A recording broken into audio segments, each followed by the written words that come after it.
¿Cuántas veces saliste de Panera Bread con la sensación de haber pagado de más por menos? Porque el ticket sube, sin embargo la porción baja, el sándwich llega húmedo y la sopa pierde cuerpo. Por otro lado, lo que se vendía como clean food y fast casual termina en delivery frío, mac and cheese de bolsa y una charged lemonade que encendió alertas de salud. Aún así, el precio sigue premium mientras la calidad se siente común, y la higiene y la sanidad generan dudas. Como consecuencia de esto, miles de clientes se preguntan si Panera Bread aún cumple su promesa o si solo quedó el logo. Y tampoco el pan que olía a horno. Comencemos. Parte 1. Del horno de barrio al fenómeno fast casual.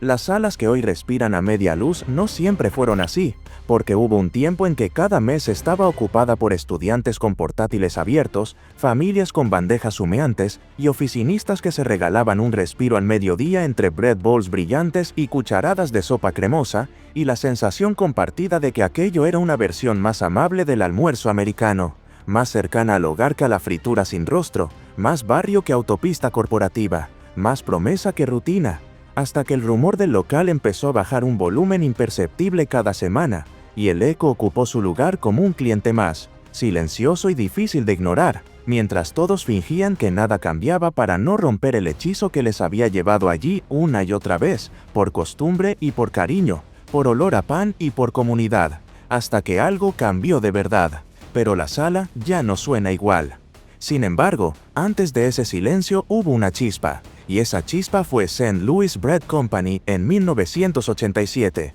una pequeña panadería nacida con el orgullo de la masa trabajada a mano y la intuición de que un buen pan podía sostener algo más que un desayuno, porque podía sostener un lugar, una conversación y una rutina. Y la ciudad le respondió con filas largas y una fidelidad de barrio que se mide en nombres aprendidos y hogazas apartadas, y con esa base nació una promesa sencilla que cabía en una vitrina de pan. Si el horno está vivo, el vecindario también lo está, y si el vecindario vuelve, la marca se vuelve suya. Ahí nació la promesa de barrio. Por otro lado, la historia no se quedó en Missouri, porque en 1993 Aubon Payne compró la panadería, y en 1997 la rebautizó con un nombre que sonaba a mesa y a cesta, Panera Bread. Y aquel cambio de apellido trazó un mapa de ambición que ya no pensaba en una sola ciudad, sino en un país de centros comerciales, oficinas y campus. Y el rebranding no fue solo un nuevo letrero, sino una nueva manera de decir lo mismo,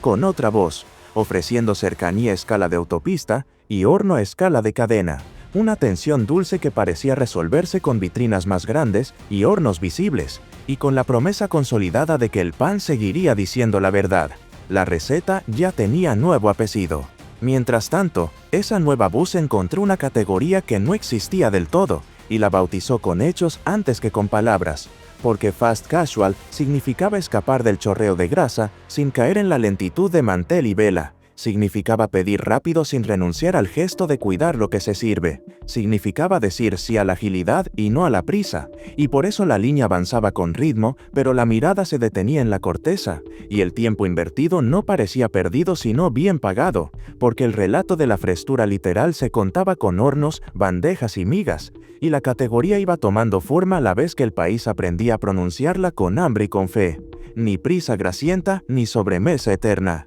Aún así, una categoría no se queda en el aire, sino la sostiene una propuesta tangible, y la de Panera fue tan concreta como un cuchillo cerrado. Pan que cruje al romperse, sopas con cuerpo, ensaladas con verde vivo y sándwiches que suenan a tabla. Y la mise en place enseñaba tanto como el menú, porque el mostrador hablaba el idioma de los ingredientes reconocibles y el ritmo de cocina marcaba el pulso del salón, y el horno ocupaba el centro del relato con la autoridad de quien no necesita explicarse, porque una hogaza caliente no discute, convence, y el cliente sentía que el producto tenía un apellido artesanal que no se pedía, se olía. El horno era el corazón visible. Como consecuencia de esto, el lugar se volvió también una estación, porque antes de que Starbucks hiciera del enchufe un símbolo corporativo, Panera regaló Wi-Fi y encontró sin querer un imán de usos múltiples, con mesas que por la mañana eran coworking, al mediodía comedor y por la tarde biblioteca. Y esa mezcla, templada como el pan bien reposado, creó una relación con el vecindario que no se lograba con jingles ni con vallas, porque la utilidad sincera se convierte en hábito y el hábito forja pertenencia, y la pertenencia coloca al precio en segundo plano, siempre que la promesa se mantenga encendida. El enchufe valía más que un mantel. Lo que muchos no vieron venir fue la velocidad del mapa, porque a inicios de los 2000 la marea verde avanzó por centros comerciales, arterias suburbanas y zonas universitarias con una confianza que llevaba la cuenta en aperturas por mes, y el país aprendió a reconocer iguales bandejas y similares vitrinas en distintas ciudades, y la familiaridad se volvió una forma de descanso emocional para quien viajaba por trabajo o por estudio, porque el ritual se podía repetir lejos de casa y aún así saberse en casa, con la certeza de un menú y un olor que no fallan, y con la intuición de que esa red de hornos dibujaba una nueva geografía del almuerzo. La marea verde se extendía por los malls. Por otro lado, ningún ritual se afianza sin iconos, y aquí los iconos fueron claros, porque You Pick Two dejó de ser una promoción para convertirse en un gesto, casi un saludo entre mesa y mostrador, y los bread bowls pasaron de rareza a firma, una sopa abrazada por pan que hacía de foto, de sabor y de memoria, y el cliente se llevaba dos certezas por el precio de una decisión ágil, con la sensación de que aún eligiendo rápido, elegía bien, y de que la combinación hablaba su idioma de apetito y control, sin culpa y con sabor. El ritual tenía nombre propio. Sin embargo, la ecuación que sostenía el precio ligeramente más alto que el fast food no se escribía solo en la caja, porque se escribía en el ambiente, en la limpieza vista, en el sonido de platos que no golpean sino se colocan, en las mesas que invitan a quedarse y en la luz que parece pensada para leer, y esa suma intangible, que pocos clientes describen y todos perciben, justificaba el ticket sin necesidad de argumentarios, porque el valor percibido llenaba el delta entre el combo barato y la bandeja cuidada, y el consumidor sentía que estaba invirtiendo en sí mismo, no gastando más por lo mismo. Pagar un poco más parecía lógico. Mientras tanto, la marca fue aprendiendo a ser barrio a gran escala, y ese es un arte más fino que abrir locales, porque se trata de escuchar rutinas y doblar horarios, de ofrecer un rincón a la entrevista de prácticas, otro a la tutoría improvisada y otro a la celebración pequeña de media tarde, y cada tienda que entendía su vecindario obtenía a cambio un club no escrito de clientes repetidos, con nombres que el equipo aprendía y caras que el horno esperaba, y en ese intercambio la cadena parecía todo menos cadena, porque cada sala tenía sus propias historias sin necesidad de contarlas. La sala era una segunda biblioteca.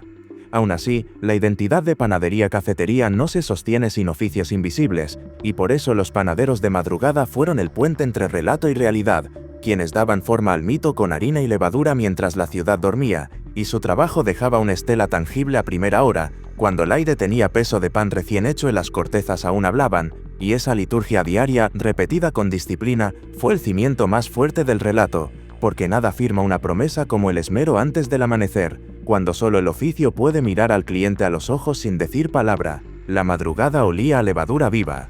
Como consecuencia de esto, el crecimiento continuó, pero crecer es tensar el hilo fino entre estándar y alma, y ahí asoman las primeras señales que casi nadie mira de frente, como el entrenamiento que se vuelve manual y pierde matiz, como la selección de proveedores que se optimiza con cifras y diluye sabores, como el turno que ya no alcanza para el mismo cuidado en horas punta, y cada pequeño ajuste razonable en una hoja de cálculo se siente como una década en la bandeja del cliente, que no mide costos sino migas, temperatura, textura y ritmo de servicio, y empieza a preguntarse si la promesa está pagando peaje por la escala. La escala empieza donde termina el mimo.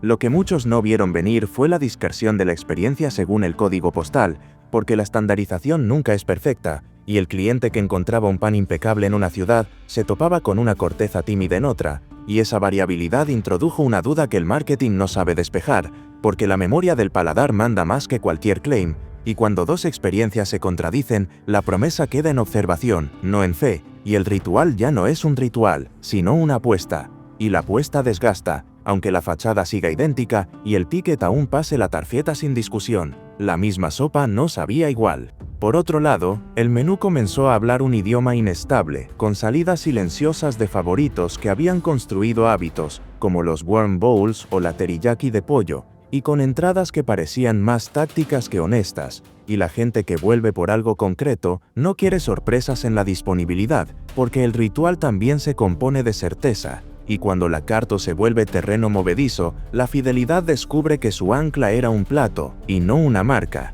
Desapareció lo que hacía hogar. Aún así, el mayor desajuste no se escribía en pizarras, se escribía en la brecha entre lo que la promesa decía y lo que la bandeja entregaba, una brecha que no se repara con campañas sino con miga, y el cliente, que había confiado en la identidad de panadería-cafetería, comenzó a sentir que lo artesanal de ayer era lo industrial de hoy, con atuendo de barrio, y que el relato del horno se había convertido en decoración de tienda, más presencia que sustancia. La promesa ya no se cumplía. Como consecuencia de esto, la presión externa se volvió más nítida, porque el fast casual ya no era un terreno virgen, sino un campo donde Chipotle perfeccionó su línea, Sweetgreen evangelizó sus verdes, Starbucks blindó el tercer lugar y Chick-fil-A elevó el estándar de servicio. Y en ese coro de certezas, cada disonancia de Panera se escuchaba más fuerte, porque el mercado compara en tiempo real y premia la coherencia con lealtad más estable que cualquier promoción. La plaza de barrio se llenó. Por otro lado, la operación se reconfiguró con centros de producción más grandes, líneas de preparación prehecha y cadenas frías más largas, y esa distancia, útil para el control y la escala, enfría también el relato de cercanía, porque cuando la sopa viaja en bolsa y el pan llega medio hecho para ser terminado, la experiencia puede parecer idéntica a simple vista y distinta al primer bocado, que es donde se decide la verdad de una promesa. La distancia enfrió el relato artesanal. Parte 3. La experiencia se desmorona. Precios, porciones, competidores y logística. La percepción de valor fue el primer hilo que se rompió, porque a partir de finales de la década de 2010, el ticket subió en tandas sucesivas, mientras el tamaño de los bocados disminuía, y el comensal empezó a nombrar lo innombrable con dos palabras cortas: shrinkflation. Y ese diagnóstico popular no sale de un informe, sino de la bandeja, donde una rebanada más fina o una sopa más rala pesan más que cualquier promesa escrita en la pared, y el bolsillo, que recordaba el sabor de ayer, ya no encontraba el equilibrio con el precio de hoy, aunque el logo siguiera idéntico y la música sonara igual de amable. Pagar más por menos cansa rápido. Sin embargo, el valor no se mide solo en billetes, se mide en mordiscos, y ahí la calidad sensorial dejó de cantar afinada, con sándwiches que llegaban húmedos por exceso de retención, sopas que perdían cuerpo para ganar consistencia logística, y ensaladas con verdes que parecían viajar demasiado. Y la memoria gustativa, que es una contable implacable, detectó que el horno había cedido parte de su voz a la cadena de frío y a los calentadores, y que la textura ya no decía barrio, sino pasillo de producción, con cada mordisco confirmando que la promesa se había afinado para los números y desafinado para el paladar. La miga no acepta atajos disfrazados. Por otro lado, el menú se volvió un territorio de ausencias, porque la salida silenciosa de favoritos rompió hábitos construidos durante años y desactivó rituales como si alguien cambiara de sitio la mesa sin avisar. Y You Pick Two seguía siendo el saludo, pero el apretón de manos había cambiado de presión, con combinaciones menos generosas y perfiles de sabor más planos, y la clientela que volvía por un plato concreto empezó a encontrarse con carteles que decían "no disponible", y ese pequeño no bastaba para deshacer una visita, pero sí para erosionar una costumbre, que es lo que sostiene un horno más que cualquier campaña. Cuando falta el clásico, duele el barrio. Aún así, la competencia afiló su relato justo cuando Panera oscurecía el suyo, y la línea disciplinada de Chipotle convirtió cada paso en transparencia de ingredientes. Sweetgreen elevó la ensalada a manifiesto de temporada con abastecimiento contado a viva voz, Starbucks blindó el tercer lugar con experiencia consistente, y Chick-fil-A sostuvo un estándar de servicio casi quirúrgico incluso en la hora más cruda. Y en ese mercado de relatos nítidos, la vaga promesa de frescura genérica dejó de bastar, porque el consumidor comparaba no con la nostalgia, sino con la última comida bien contada, y votaba con su apetito diario. La comparación constante no perdona. Como consecuencia de esto, el factor cool se desvaneció a la vista, y la sala, que había sido plaza de estudio y conversación, comenzó a parecer un pasillo de paso, con laptops que se fueron mudando a otros enchufes y sobremesas que migraron hacia barras más ruidosas pero más vivas, y el sonido del local perdió capas de humanidad y ganó huecos, y ese eco no es solo acústica, es economía del deseo, porque el lugar al que otros quieren ir es al que uno decide ir, y cuando el rumor cae, la fila cae detrás y el barrio cambia de mesas sin despedidas. El silencio también es un dato. Mientras tanto, el pedido digital pasó de herramienta a salvavidas, especialmente desde 2020, cuando la pandemia llevó la comida a la puerta y el comedor a las cajas. y la marca apostó por una omnicanalidad que sonaba a modernidad y a resiliencia, pero la última milla tiene sus leyes y no perdona caprichos, y los pedidos llegaron demasiadas veces fríos o con piezas que faltaban, con bolsas selladas que escondían decepciones y tiempos que convertían una crema en recuerdo tibio, y el argumento de la conveniencia se volvió boomerang, porque la experiencia prometida no sobrevivía al trayecto. Si llega frío, llega rota la promesa. Lo que muchos no vieron venir fue la lectura pública de ciertos lanzamientos, porque las flatbread pizzas y la línea de mac and cheese en retail parecían más estrategias para capturar nuevos tickets que celebraciones del ADN de panadería, y el consumidor, que entiende mejor de identidad que varios comités, leyó esos giros como nerviosismo, y el nervio en la cocina se nota en el plato, y el plato nervioso no sostiene una tarde de estudio ni una reunión, sostiene apenas un tweet,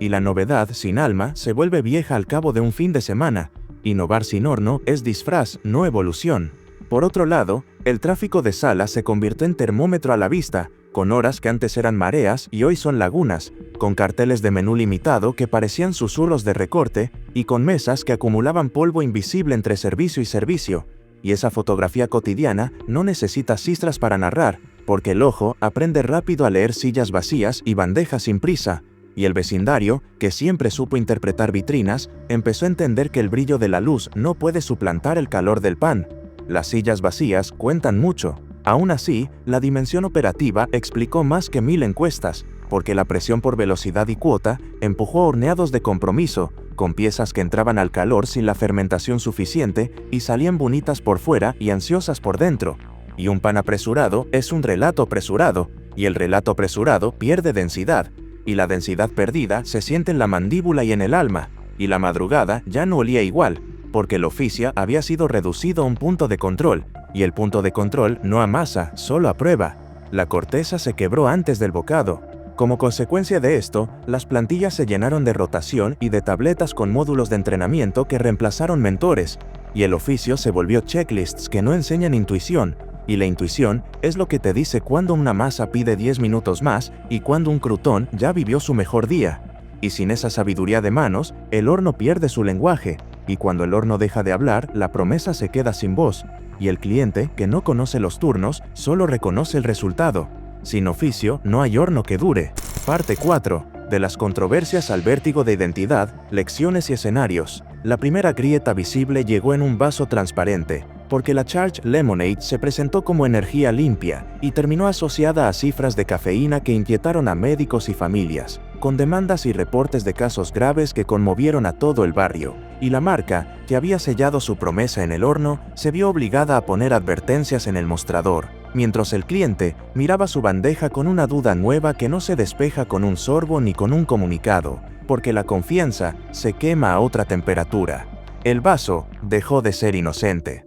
Sin embargo, la temperatura de la reputación no baja con hielo, y cuando una bebida controvertida admite avisos y repliegues parciales, el relato del cuidado choca con la contabilidad del impulso, y la percepción de riesgo se filtra por la sala como un aroma extraño, ese que no sale del horno, sino de la conversación, y que invita a preguntarse si la promesa de barrio sigue midiendo con la misma vara cuando se trata del cuerpo del cliente y no solo del pan del día. La confianza no volvió igual. Por otro lado, el golpe simbólico vino hirviendo y en bolsa, porque un video viral mostró a un empleado sumergiendo el mac and cheese congelado en agua caliente antes de servirlo, y ese baño de realidad apagó de golpe la fantasía de fogón cercano, y el clip, que no necesitaba narrador, cruzó pantallas como una prueba que los habituales no querían ver, porque el horno había sido el corazón del relato, y ahora parecía atrezo, justo cuando la cámara del móvil se convirtió en inspector sin horario ni filtros. El video